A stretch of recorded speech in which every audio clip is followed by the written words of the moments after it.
E aí galera, eu sou o Diogo, sou linguista, e no vídeo de hoje eu queria começar contando dois casos para vocês que aconteceram recentemente no Brasil. O primeiro ganhou força em 2019. O contexto dele é o seguinte: então a gente teve várias operações policiais no ano passado, várias delas resultaram na morte, desses bandidos, criminosos, supostos bandidos, supostos criminosos. Mas o que a gente começou a ver nas redes sociais, no Twitter, no Facebook, foi uma comemoração a essas mortes. As pessoas começaram a comemorar essas mortes. Então você vai ter vários perfis aparecendo ali, comemorando com a seguinte hashtag, com o seguinte comentário, expressão, né? Então cancelaram um CPF, ou o bandido teve um CPF cancelado. Ou a polícia cancelou o CPF do cara, do bandido, né? Porque a maioria usa bandido e criminoso e tal. O segundo, mais recente, aconteceu umas 2 semanas atrás, 2 semanas atrás, tem a ver com a crise do coronavírus, né? A gente tá nessa pandemia, quarentena, tá tudo fechado, ou melhor, deveria estar tudo fechado, só se abre o comércio que é essencial, mercados e farmácias, por exemplo, e por conta disso, muita gente começou a discutir o efeito que isso causaria na economia, suposta crise econômica, etc. E aí, você teve a comitiva do governo, né? É aí que eu queria chegar, que foi no STF, de surpresa, pedir que as empresas, pela sobrevivência das empresas, foram interceder pela sobrevivência das empresas, senão as empresas iam morrer, e aí eles usaram a ideia de morte de CNPJ. E ia ter muita morte de CNPJ, uma coisa incrível.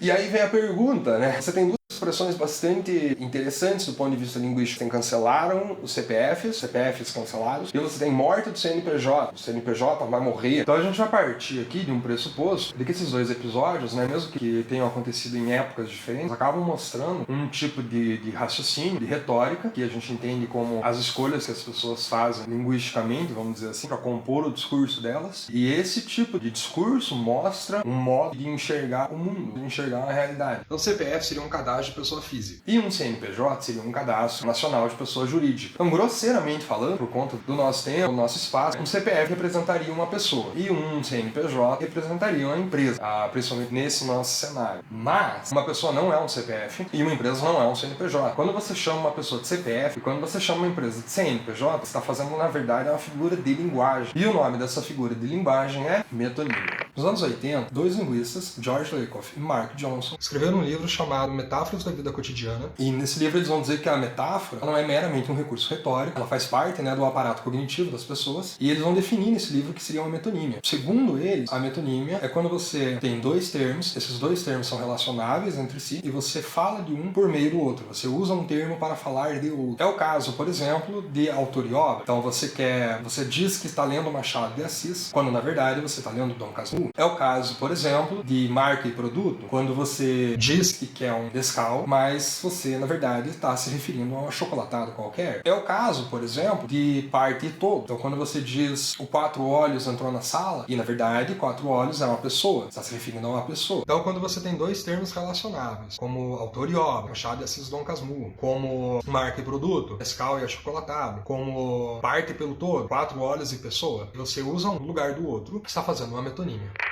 Então, onde está essa metonímia dessas expressões que eu apresentei para vocês no começo do vídeo? Cancelamento do CPF e a morte do CNPJ. Vejam que, quando você chama uma pessoa de CPF, você está tomando uma pessoa pelo número que ela representa. Quando você chama uma empresa de CNPJ, você está tomando essa empresa pelo número que ela representa. E aí acontece o seguinte: você iguala os dois porque os dois passam a ser números. O que vai desigualar os dois nesse argumento? Os verbos. Você vai atribuir verbos diferentes para eles. Você tem a atribuição de verbos bastante interessante, porque pessoas não são canceladas, elas morrem. E empresas, elas não morrem, elas fecham. Então, quando você diz que um CPF foi cancelado, nessa situação, o que você está querendo dizer é que a pessoa morreu. Então, você despersonifica essa pessoa, né? Essa pessoa, ela perde todas as características humanas, né? Ela não é uma pessoa, ela é um número, e ela não morre, ela é cancelada. Então, existe uma despersonificação aí do que seja essa pessoa, ao contrário do que ocorre com empresas. Porque quando você diz que um CNPJ morre, você está personificando esse CNPJ, porque morrer é um verbo de mudança de estado, que supõe um elemento vivo ali, né? Que vai deixar ele estar vivo. Então, você está transformando esse CNPJ em algo vivo. Então o que acontece? A pessoa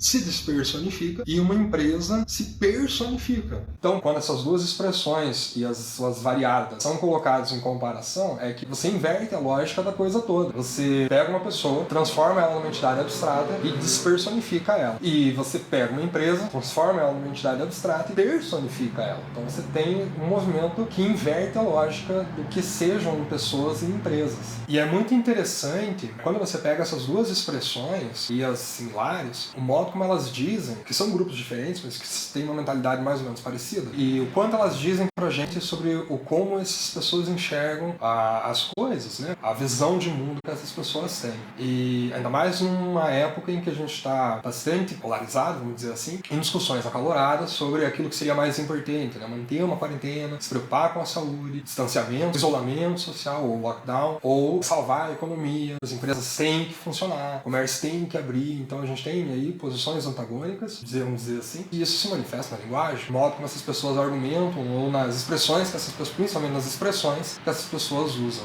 No caso aqui, como a gente viu, é por meio das figuras de linguagem. Então você tem um argumento da despersonificação das pessoas que são consideradas, vamos dizer assim, inimigas, e uma personificação de instituições abstratas que seriam empresas. Então é interessante como a linguagem consegue dizer pra gente coisas sobre essas diferentes visões de mundo. E, no nosso caso aqui, a metonímia exerce um papel importante na construção da retórica, na construção do discurso desse tipo de argumento. Beleza? É isso aí, galera. Espero que vocês tenham curtido. Se você curtir, deixa o curtir. Se inscreva no canal para acompanhar mais vídeos como esse, ok? Então é isso aí. Até mais.